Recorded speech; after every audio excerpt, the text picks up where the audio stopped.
दोस्तों, जिस कुर्सी पर कोई बैठा होता है वो कब हिल जाए ये कोई नहीं जानता। राजनीति में कब हालात पलट जाएं इसका अंदाजा लगाना भी आसान नहीं होता।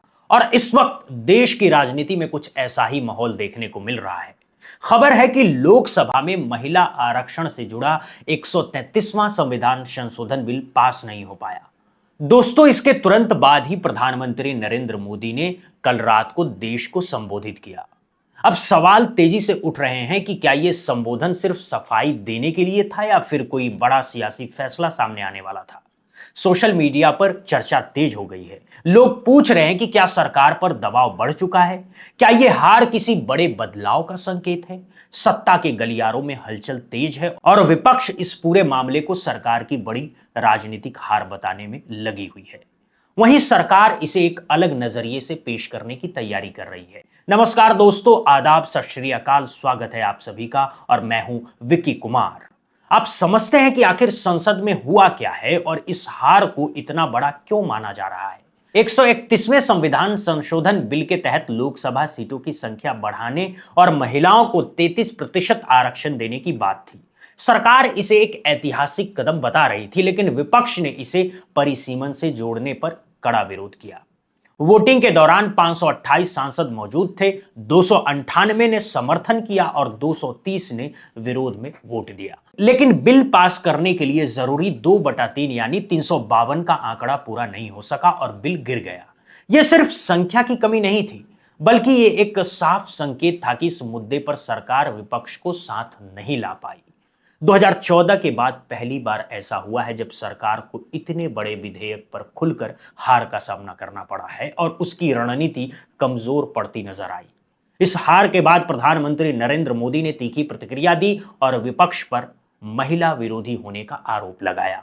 उन्होंने कहा कि विपक्ष को इसकी भारी कीमत चुकानी पड़ेगी और इस मुद्दे को देश के हर गांव तक ले जाया जाएगा।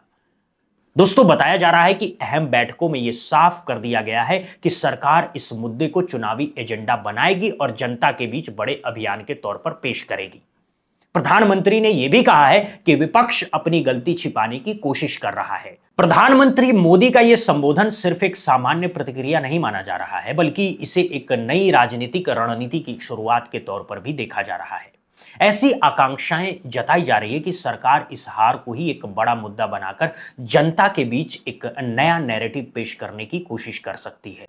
सोशल मीडिया पर भी यह चर्चा तेज है कि प्रधानमंत्री का यह संबोधन कहीं ना कहीं जनता को अपनी तरफ से एक नई कहानी समझाने का प्रयास हो सकता है। अब अगर इस पूरे मामले का दूसरा पहलू समझते हैं तो विपक्ष का रुख भी उतना ही मजबूत नजर आ रहा है। कांग्रेस नेता प्रियंका गांधी वाड्रा ने इस घटनाक्रम को सरकार की हार नहीं बल्कि लोकतंत्र की जीत बताया है। उन्होंने साफ शब्दों में कहा है कि यह सिर्फ महिला आरक्षण का मुद्दा नहीं था, बल्कि इसे परिसीमन से जोड़कर राजनीतिक फायदा उठाने की कोशिश की जा रही थी। आरक्षण बिल की बात नहीं थी, ये परिसीमन की बात थी और परिसीमन इनको इस आधार पर करना था जिसमें इन्हें जाति को के आंकड़े नहीं देखने की जरूरत होती और अपनी मनमानी करने की पूरी स्वतंत्रता मिलती।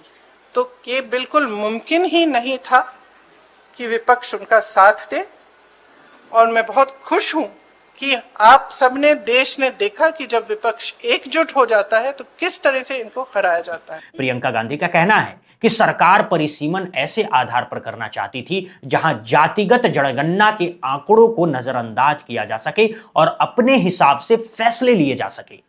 यही वजह है कि विपक्ष के लिए इस बिल का समर्थन करना संभव नहीं था। उन्होंने यह भी कहा कि पूरे देश ने देख लिया है कि जब विपक्ष एकजुट हो जाता है तो सरकार को चुनौती दी जा सकती है।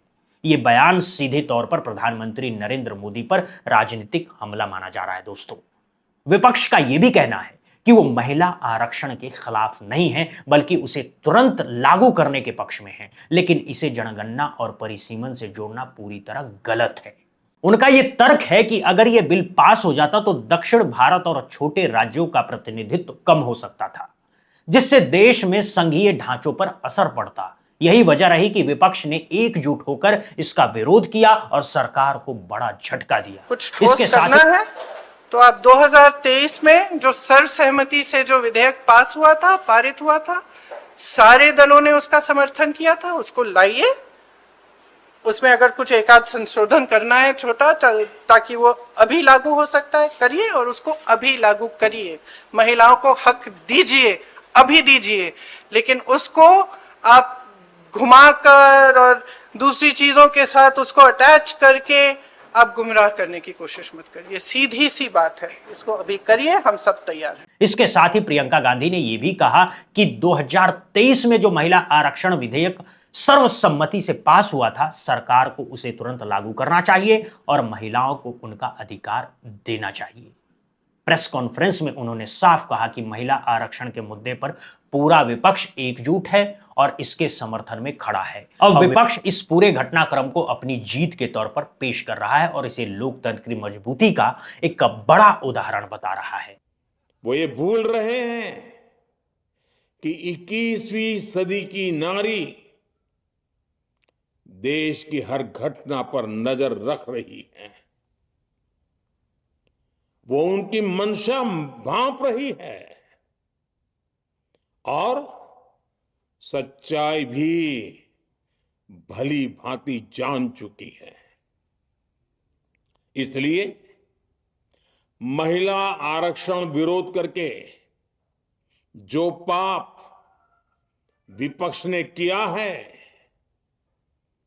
इसकी उन्हें सजा जरूर मिलेगी। इन दलों ने संविधान निर्माताओं की भावनाओं का भी अपमान किया है और जनता द्वारा इसकी सजा से भी वो बच नहीं पाएंगे। साथियों, सदन में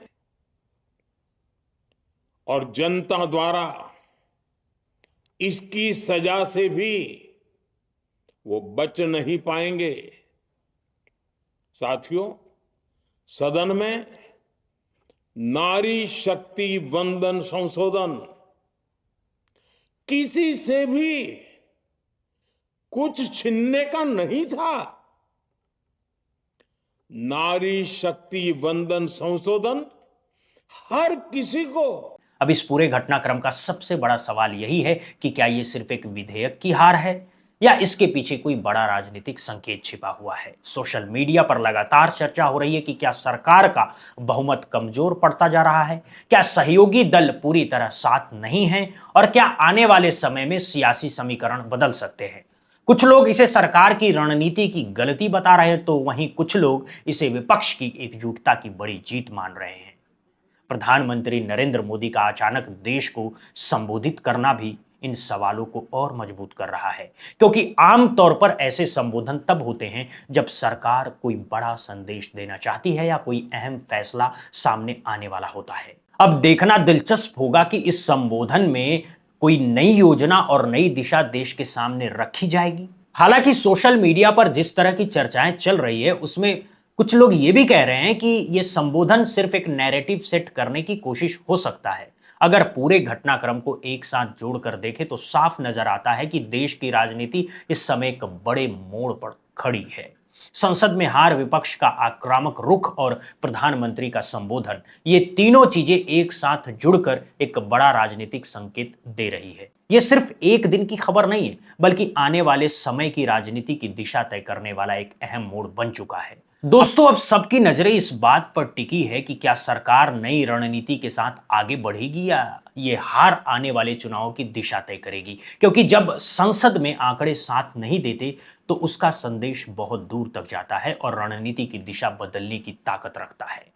अब हर बयान, हर फैसला और हर कदम आने वाले चुनावों की तस्वीर को प्रभावित कर सकता है। लेकिन जिस तरह की चर्चाएं सोशल मीडिया पर चल रही है, उसमें यह भी कहा जा रहा है कि सरकार अपनी बात रखने और इस हार को समझाने की कोशिश कर रही है। अब आपकी इस पूरे मुद्दे पर क्या राय है और जिस तरह विपक्ष ने एकजुट होकर इस बिल का विरोध किया, उसे आप कैसे देखते हैं? नीचे कमेंट बॉक्स में जरूर लिखिएगा। बहुत बहुत शुक्रिया, बहुत बहुत धन्यवाद दोस्तों।